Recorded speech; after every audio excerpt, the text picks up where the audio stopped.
Welcome back to Semper Mechanic. My name's Thomas. Today's video, we got a 2001 Hyundai Santa Fe doing the radiator replacement, so stay tuned.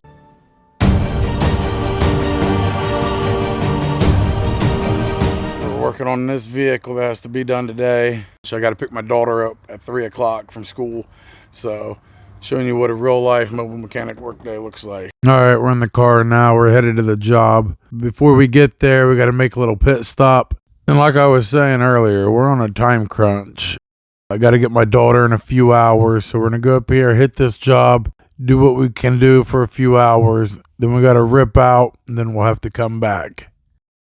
But right now, let's go in here and get these cigarettes and this green monster. I can't work without this. All right, let's jump back in the car, hit the road. Let's hurry up and get there. So here you are, you're rushing, you get your monster. You told the customer you'd be there at 1:30. You pull up the GPS. We'll be there exactly at 1:30. So it's about a 15-minute drive, maybe 9 miles. Then you look down, you realize you don't have any gas. But I ain't got time to stop. I'm just gonna have to push it. Hopefully we make it. Also, don't worry about all these lights. As a mechanic, you never have time to work on your own car. Now we're on scene with the 2001 Hyundai Santa Fe. We're doing a radiator replacement this time. We was here earlier in the week when we replaced the neutral safety switch on this vehicle. Now to replace the radiator, take that top screw out. Go ahead and take that one out. And on the other side here, you go ahead and screw that one out as well. Once you have that out all the way, go down to this bottom screw. I think it's a T20 torque, if I'm not mistaken. Then you go ahead and take that front cover off. These are 10mm bolts. You might have to spray some PB Blaster on them to loosen them up. Jump onto the other side and take these two off as well. And we're going to keep them all together. You got two 10mm bolts here as well. Pop them off real quick.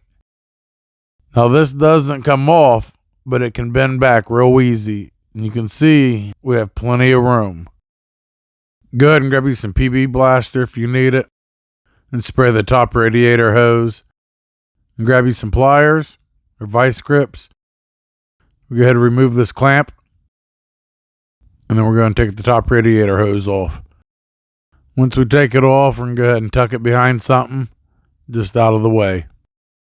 Now we're going to use our 10mm. We're going to take this screw off, or this small bolt, and we're going to do it on this side as well. This is holding our radiator fan in. So go ahead and take that 10mm bolt off as well. Keep them together and set them off to the side. Now we're going to unhook the radiator fan sensor. It's just a push clip, unplugging it. And now we can remove it out. Now that's all the time we had. Alright, so I just left the job. We're not done. We got the radiator fan off. We still got to remove the radiator. We ran out of time. I got to head pick up my daughter from school. After I pick her up, I'll get her something to eat, take her over to my family's house, then I'll go back out to the job. So stay tuned. Alright, now we're headed back out to the job after dropping my daughter off. Now it's nighttime, but it doesn't matter. This job has to be done today. The customer needs the vehicle for work tomorrow. Also, if the job goes to the next day, it pushes my jobs that day back as well. So we got to get this finished tonight. Now with this job, we charged him 2 hours labor. We charged him $150. We got $80 up front. We'll get the rest when we're done. And when we stopped, we got the radiator fan off. So we got the radiator almost out. So we're about 75% done. We have maybe 45 minutes left. So there's no doubt in my mind this vehicle will be done tonight for sure. And real quick, I'm sorry about my voice. You can tell I got a cold, so it sounds a little funny. But this is showing you how a real mobile mechanic workday goes all the way into the night sometimes. Here I'm just showing you what we need to take off so we can get the radiator out. It's easier if you look from the bottom. Don't worry about all them hoses right there. The only thing we need to get from the bottom is the radiator hose. We need to remove that and drain the fluid. So just use a flathead screwdriver till you loosen it up, and you can remove it just like that. This vehicle had way too much in it, and it overflowed our tank, got on our tools. I mean, it got everywhere. And we're at an apartment complex, and there's a lot of cats running around. So then we had to go get water and dump it out because the animals can get sick and die. Now, if you look at them two hoses right there, they go all the way down and they connect to the bottom of the radiator. So, well, you don't need to take anything off except them two hoses. So get you a pair of pliers, move them clamps back, and get you some PB Blaster because some of these clamps are rusted pretty good. Now, by removing just these two hoses, that's all you're going to have to take off and the radiator will come out. You don't have to separate anything else. Now, there are some screws holding the condenser to the radiator itself now. So go ahead and remove these hoses.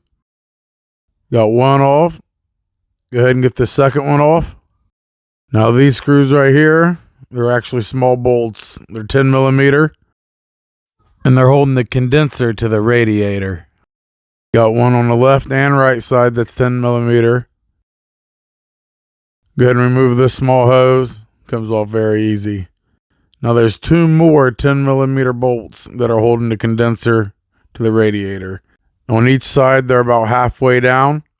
And they're recessed back a little bit. And depending on how big your arm is, there's not a lot of range of motion. On the left side, it's the same thing. As you can see, there's some movement already from removing that. Go to the left side, halfway down, and you'll see it right there. It actually might break on you because there's a lot of torque on it for just a small little screw, and it's rusted pretty good. But after you get that out, you can see the radiator comes out nice and easy, and the condenser's left in there. You can see that's the two hoses that was left. Now, you will have to put some stuff over to the new radiator. Depends if you get it used or new and what comes with it. But just lay it down beside it. And whatever needs to be taken off this one and put on the new one, you go ahead and do that. It's very easy. And then we just put this back in the reverse order. Put everything back together. Put some coolant in it. And there you go. It's a simple radiator job. Don't take very long, make some money. If you enjoyed this video, like and comment and share with your friends. If you haven't already, subscribe with notifications on. Why not? Just subscribe, because I'm cute. And like always, Semper Fi till next time.